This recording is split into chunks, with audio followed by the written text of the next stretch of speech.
Well, welcome to H360 Health Talk. We're here this afternoon with Sora Vernikoff, author of Eat What You Want, Stop When You Want. Very great book. So happy to have you here. It's been a long time in the making. Delighted to be here, really delighted. So let's start us off. You know, eat what you want, stop what you want. It's about dieting, it's about weight control, it's about documenting things. Let's start us off by telling us how diets work, or don't work for that matter. Okay, well, I brought this sheet to share with you. And basically it says that a diet, I want to show you why diets don't work. Yeah, so we're saying, to start off, diets do not work. Diets don't work, but this is chapter 1 of my books, Diets Don't Work, and I wanted to show it to you so you would see exactly why diets don't work. So it's not a big mystery. Okay. So if you look at 12 o'clock, you'll see you go on this diet. So what is a diet? Yuck. A diet is a group of rules made by 4 people sitting in a room that decide what you can eat, what you can't eat, and when you should eat what. And you have to go on this diet because you don't trust yourself with food. You can't eat and stop. That's why you came to us. We're the experts. So you go on this diet and they tell you what to have if you want to be thinner and healthier. So then, let's say this is 12 o'clock. You go around and then you're good. Like when I was on a diet, which I shall not name, oh wow, I'm good. I followed all the rules. I haven't cheated like for a day, 2 or 3, and I'm really being good. So now I can buy a new dress. I can, go on a date because I reward myself by being good. Exactly. Yeah. So what happens is I'm good for a while, but then it never works. Then I'm going to go down to 6 o'clock and I say, I can't stand this anymore. I can't stand following these rules. I want what I want, not what the diet tells me to have.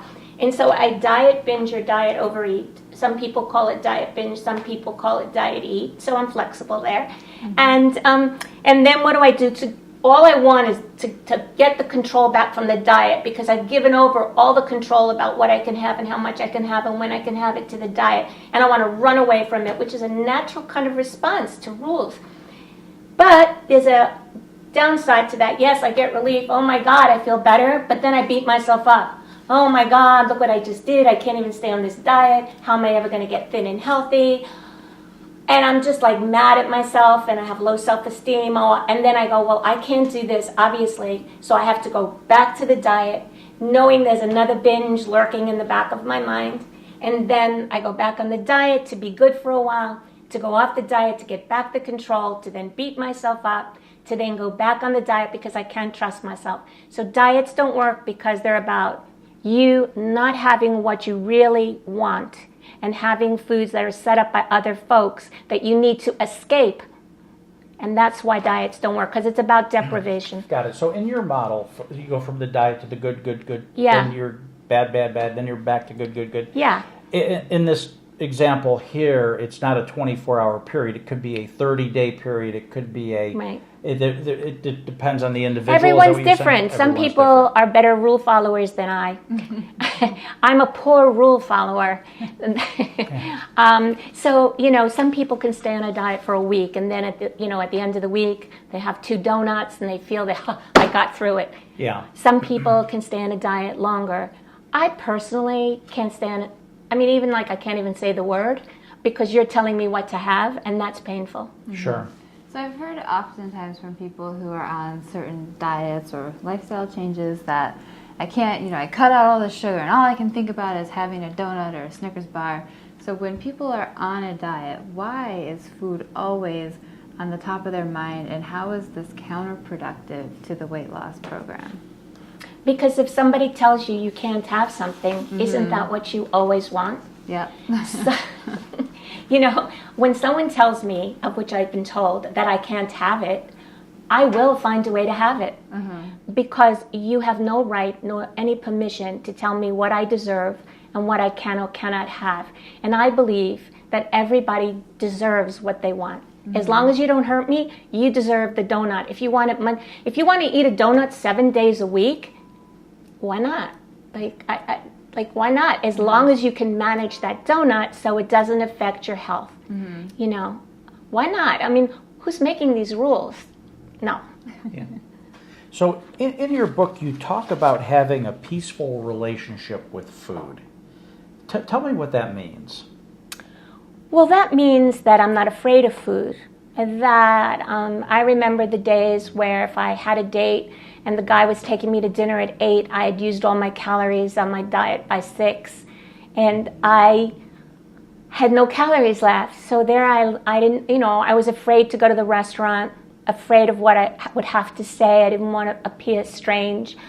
Then if I never went on a cruise because I was afraid of the food on the deck. Or what about my holiday, like when you visit your family for Thanksgiving or whatever holiday you celebrate, you have to sit at the table with all that food. And anytime you can't stop yourself because the object controls you, you're going to be afraid. That's why when you're on a diet, you're also afraid of food, because the diet is a lock on your mouth. And when you're on a diet, and if you're sitting and everyone's having cake and coffee, that lock is saying, no, not now, you can get through this. I know I say to myself, why am I really here? But I can have that piece of cake with the 2 techniques I developed and not have to think I'm on a diet, I can't have this cake. So making peace with food is like making peace with money. I'm not fighting food, that's the thing. I'm not fighting with food. Like, we're working it together. We're a team.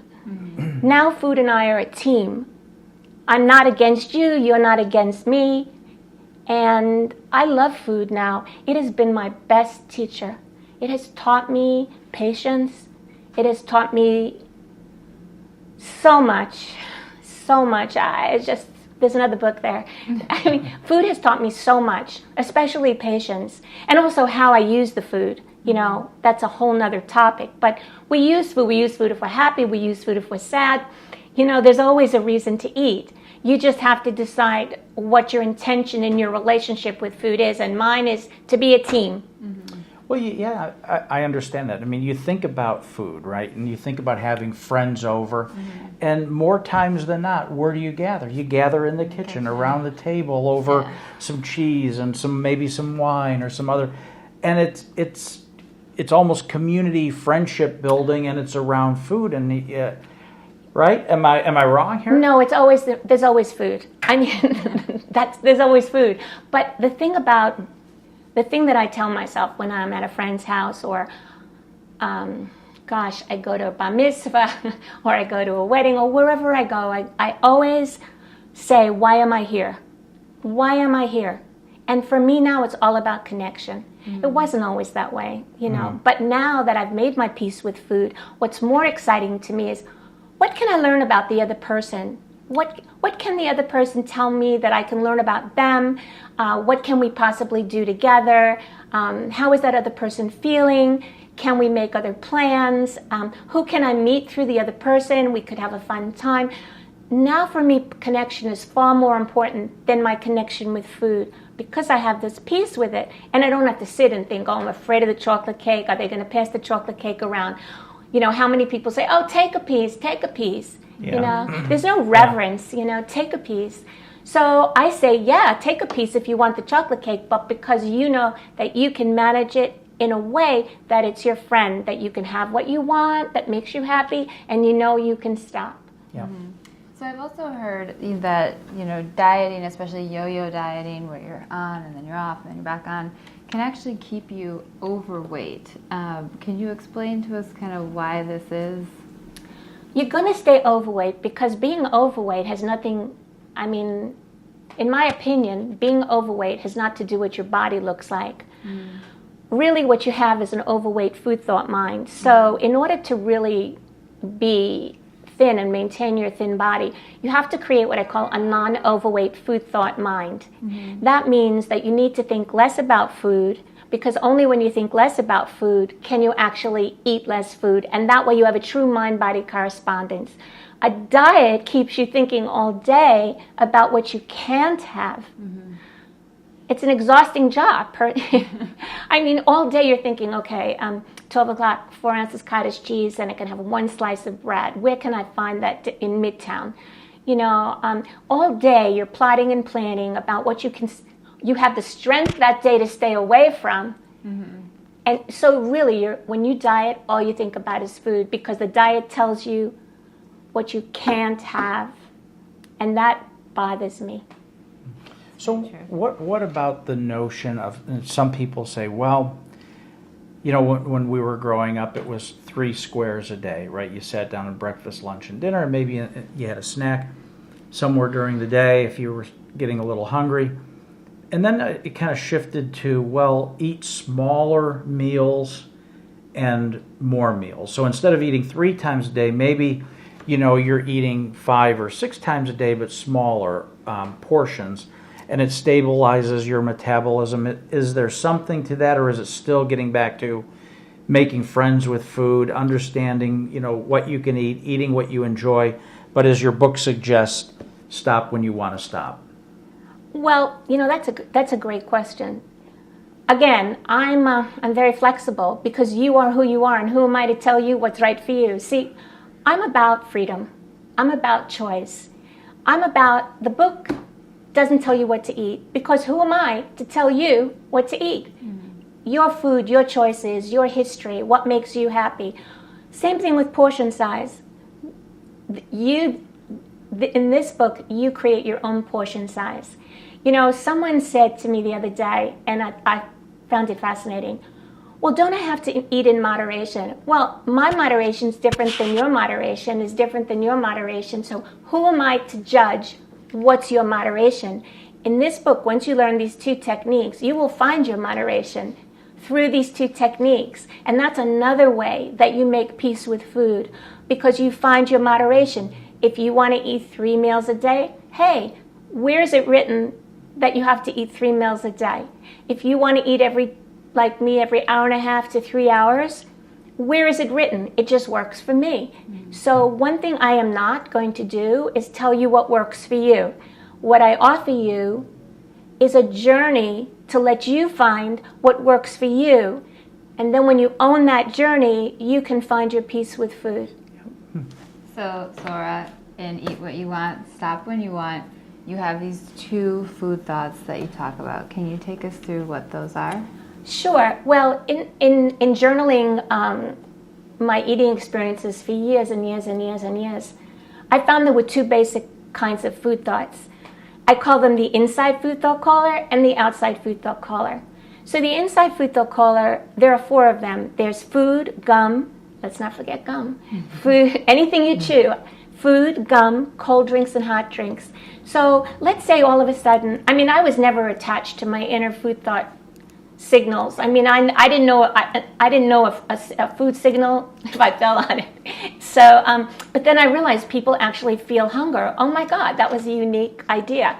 And so anytime you feel hunger, like you go, what do I want? Do I want scrambled eggs? No. Do I want French toast? And all of a sudden that hunger signal feels better.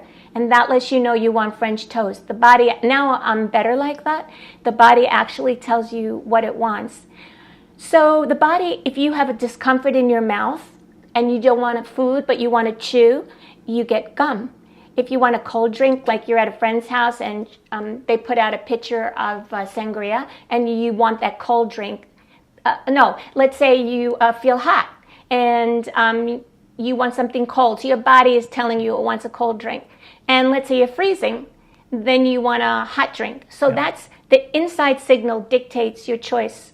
Now, then there's the outside food thought caller, and that's where everyone gets into trouble. You're walking down Prince Street and you smell great pizza. Oh my God, I think I need a slice of pizza. So it's calling from the outside as opposed to calling from the inside. Or, there's Halloween gum. And you go, I haven't had this since I'm a kid. I'm going to buy it. That's an outside gum caller. And let's say you go to a party and someone puts out sangria. And you go, I haven't had that in a long time. Looks good. And then you take some sangria. That's an outside cold drink caller. And then let's say you go skiing.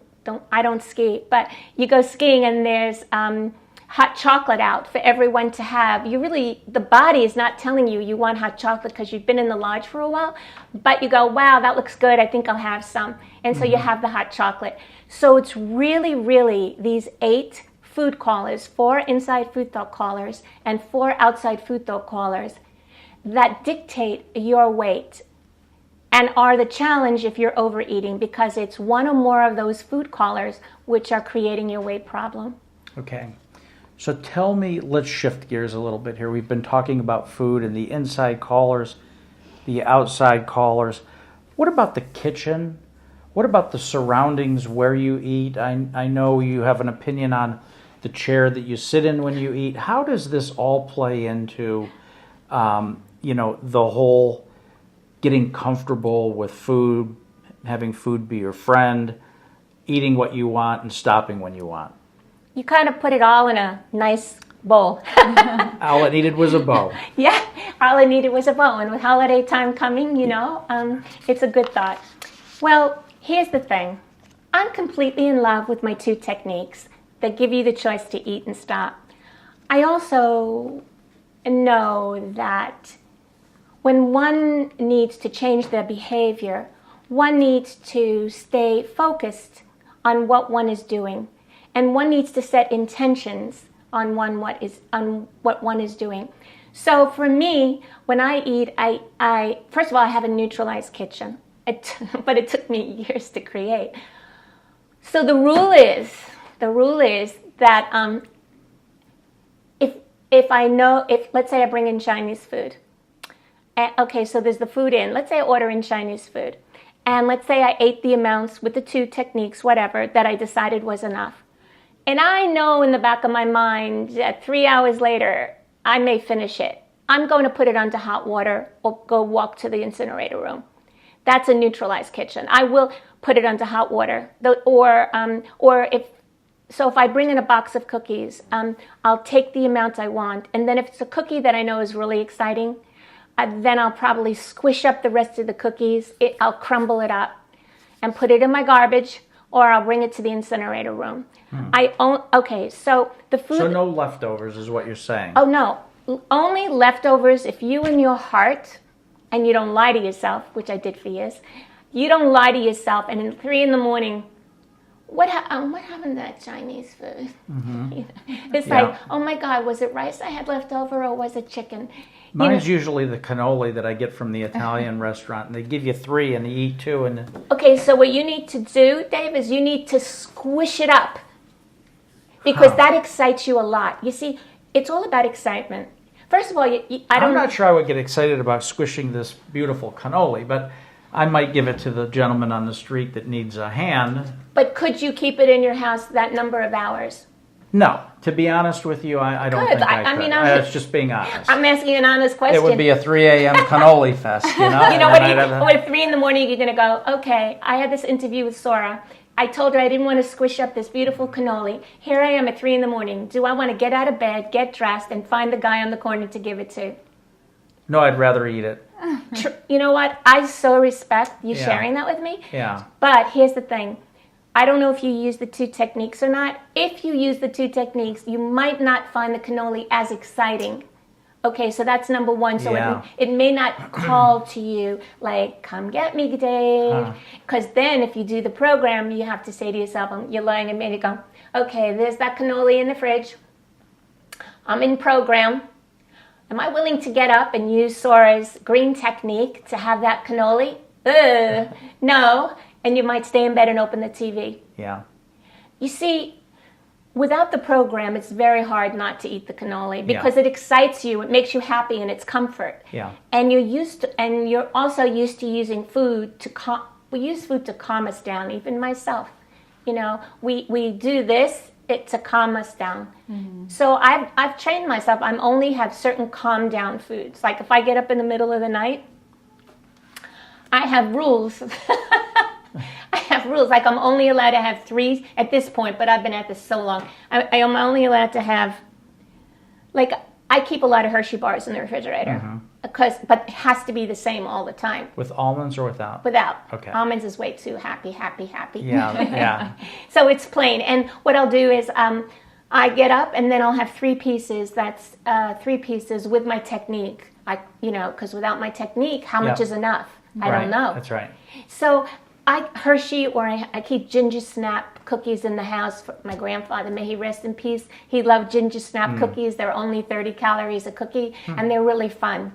So I may have 1 to 3 ginger snaps, because then I know it's not food I want. I know what I want when I want that food, and the food is there, and maybe the other thing is not.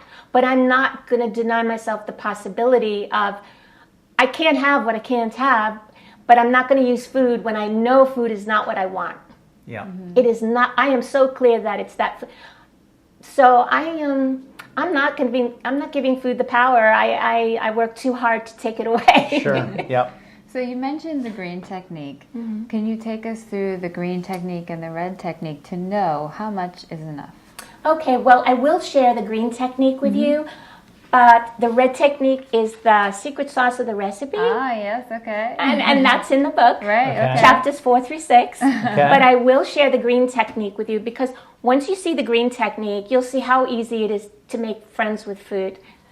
So first we'll I'm going to give everyone a chocolate bar. Okay. Okay, thank you. Oh, Thank you're you for welcome. sharing your chocolate. Oh, my pleasure. Graphics are my thing. So Now, when you leave, you have to take these, because we do want a neutral kitchen here. Because I know that at 2 in the morning, I'm going to be thinking now about this chocolate bar. well, once you read the book and you read about the red technique, that's All that goes away. correct. Okay. It all will be reframed, and you'll have new choices. Chapters 4 through 7 in the book? 4 through 6. 4 through 6. Okay. So we have our chocolate bar. So here's your chocolate bar. Yep. So we're going to do what I call a pretend moment. Yeah. I would like you to ask yourself 2 questions. Look at the chocolate bar and ask yourself, how much is enough and how much is too much? I would like each of you to make that decision now. How much is enough Okay. and how much is too much? And now what Okay. I'd like you to do is fold the paper, and I'd like you to tear off the amount that's too much from the amount that's enough. So for me, enough is half the bar, so I'm tearing off the amount that's too much. And I want you to set the amount that's too much aside, called your marker. Okay. Okay, now set the marker aside. This is the too much. Correct. This is just right. Okay. I don't like chocolate that much. But if it was a Snickers bar, it'd be a totally different story. Okay. All right. Well, we're in pretend, Courtland. We're in pretend. Okay, so everybody now, we're going to do another pretend experience. I want you to pick up the amount that you decided was enough, and I want you to pretend to eat it. I want you to pretend to eat it now. Like, Okay. Now, by program definition, you ate and stopped yourself because you saw your marker when you were done. You know you gave yourself enough, and this lets you know that you ate and stopped. Now, you might say, but Sora, I want more, okay? So I would say, okay, take your marker for more, Yeah. and now look at it again, and then ask yourself, how much is enough and how much is too much? Fold it, tear off the amount that's too much. I'm going all in. I just finished my chocolate bar. Wait a second, did you set aside a new marker? No, I ate the whole thing. Oh, you're bad. You're not following the rules. Okay. Get it? All right. Can I have a do-over? You have a do-over. Oh, Of okay. course. Okay. Of course. Okay. I'm all about right. do-overs. Okay. So you can't eat it without a marker. Okay. Okay, that's the rule. Okay. There's my new marker. Right. There. So I want to see Okay. everyone's new marker. Right here. Okay, Courtland. Okay, excellent. Thank you. You're in the good zone. Well, I'm also like slightly OCD. So because I know these chocolate bars have like markers Me on too. each one, I would go by Yeah. that. Oh. Yeah. I'm the Interesting. same. Yeah. Same way. Okay. Okay, so now take another pretend moment and eat the second amount you decided was enough. No. Yeah. Okay. Did you really eat yours? I did. All right. Okay, we Yeah. did that. Now I want everyone to look at their marker, the second marker. Yeah. You again just ate and stopped. Why? Because you had enough of the food you wanted, and you left over a marker to validate that, the amount that was too much. Got it. So let's say the cannoli Yeah. was in, going back to your cannoli, Yeah. it's in the refrigerator. Sure. 3 in the morning. Oh yeah, the cannoli. If you wanted to have the cannoli, you could use the green technique. You would ask and then you might say, I really don't want any now, because it's enough not to have it. But I must tell you, it comes with the red technique, and then there's an alternative to having the cannoli. So you've got choices there, which make it even easier. Yeah. So what you're saying is, if I do decide to have the cannoli, I should decide how much is enough, Right. and take that and put my marker back in the refrigerator. No, you can't put your marker back in the refrigerator. You must see your marker. Because putting... I see.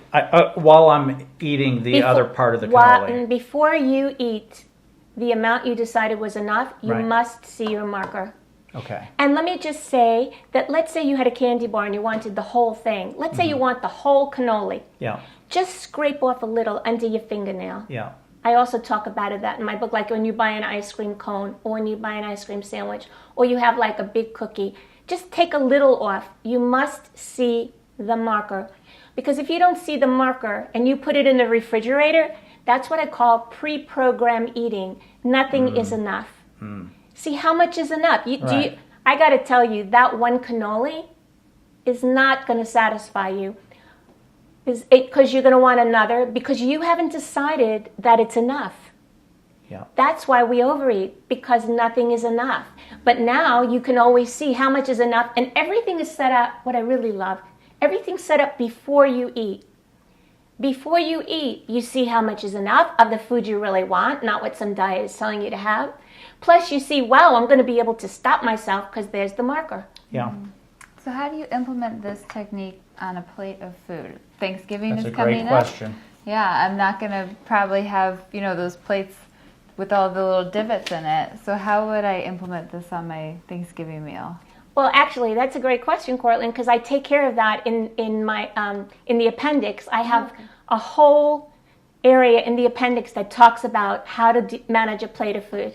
So it's very easy. So what I do is you have, let's say, just for a teaching model, let's say you have turkey, mashed potatoes, and green beans. All right. So what I do is I would pick a time on the clock. I'll share with you that my time on the clock. I used to be 3 o'clock because I used to be an educator, but now it's 12 o'clock. So I say, how much of the turkey is, one by one, how much of the turkey is enough? How much is too much? I move the amount that's too much to 12 o'clock. Then I go, how much of the mashed potatoes are enough? How much is too much? This is what I do. And then I move it to the turkey that's too much. Then I go, how much of the green beans is enough and how much is too much? And I move it up top. Before I touch that food, and I'm really neurotic about it because I'm too scared not to be because I know the consequences.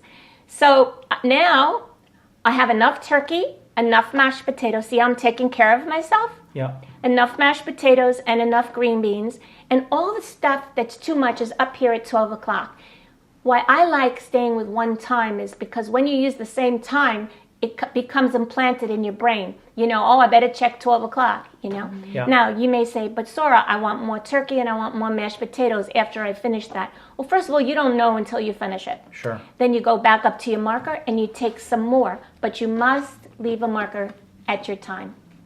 Got it. And that's how you manage it. That's a very good technique. Thank you. So we talked about the neutral kitchen a little bit. So tell me about the napkins, the utensils. How does that play? And I remember as a kid, I was so busy running around outside, I never wanted to stop and eat. So I had the little plate with Mickey Mouse, and I had the fork and the spoon with the Walt Disney characters, and fun mealtime was almost kind of a fun time. Is that what we're talking about here? Are we, when we talk about utensils and napkins and dishes to help, make you thin, what is it we're really referring to? Well, I don't want to be a killjoy, but when you're working to transform yourself, to change your behavior, I'm all about fun. I love fun. I have to tell you, I'm always looking for the next adventure. So, you cannot take fun away from me, but I have strange ideas of what fun is. I mean, healing myself was fun because I was pissed off and I had to find a better way. Yeah. But the reason I say I always sit in the same chair, I always use the same 2 dishes, I always use the same utensils, and I always use the same color napkin, and I always do that. And the reason I do that is because the more we bring a lot of different feelings to the eating experience.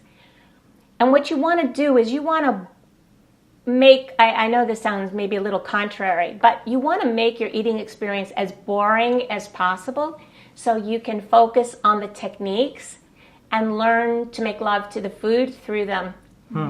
Let's say I ran a girls' school to inspire girls. The girls would have to wear uniforms. Everyone has to look the same. The girls would have to use the same pencil. They could only use, say, number 2 pencils. They would have to have the same notebook. They would have to sit in, because that way, all that stuff that could be exciting, that takes away from receiving the content and by them going deeper into themselves, is squished. Now, that's not to say I wouldn't have one day a week dress-up day or one day a week creative share day, but I have to tell you, I would keep as many things the same to diminish the excitement, to concentrate on what's important. What's important is not the color of the napkin, not the kind of utensil you use. What's important is that you use one of the 2 techniques.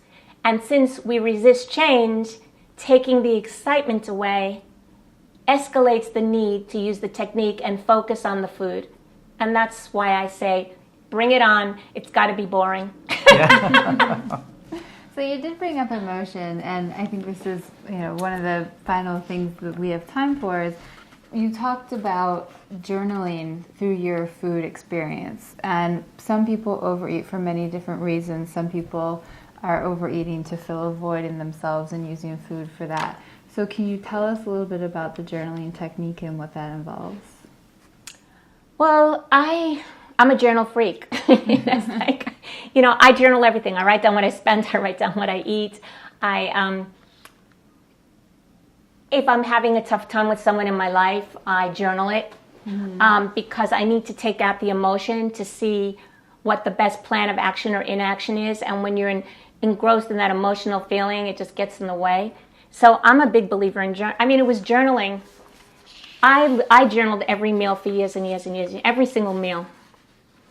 I have it all in mini storage. And I'm in love with journaling because I'm not saying I always want to write down what I eat. I write down what I eat to this day even. And just to watch, because my food reflects my emotional state. Your food reflects your emotional state. And what I've learned is what kind of food I eat when I'm happy, what kind of food I eat when I'm sad, what kind of food do I eat if I don't know what to do, or I feel like I can't manage things. Like, how do I use food? That's my journey. How do I use food? Unless you write something down, you can't observe it. You say, you ever see these people, they pour all this stuff on their food. Oh, I hardly eat anything. They always say, I hardly put any dressing on. They're going like this. When you really start counting your level tablespoons, and it's a whole nother journey. I need to see. Ever since I was a little girl, I wanted to see. I didn't know what it meant, but I now realize I really want to see. And even when I don't want to record, I write down resistance to record. Because I don't want to see, but I need to know I don't want to see. Right. So I'm very big on, I believe you can have the best life possible if you keep a journal. I think a journal is it. I'm just in love with journals. I have them on files for many decades. You journal the problem doesn't go away, but trust me, you find a better way to deal with it. Yeah. So, Sora, eat what you want, stop when you want, a no-diet weight loss program. Congratulations on the book. Oh, thank you, Dave. It was a pleasure. So much fun. Yep. Keep us posted. Come back. See us anytime. Oh, thank you. I'm going to thank you. Read it from cover to cover and implement some of the techniques which I think are spot on. Spot on? I love spot on. And you're right. They're spot on. That's right. Well, thanks again for coming. Thank you. And thank you for watching.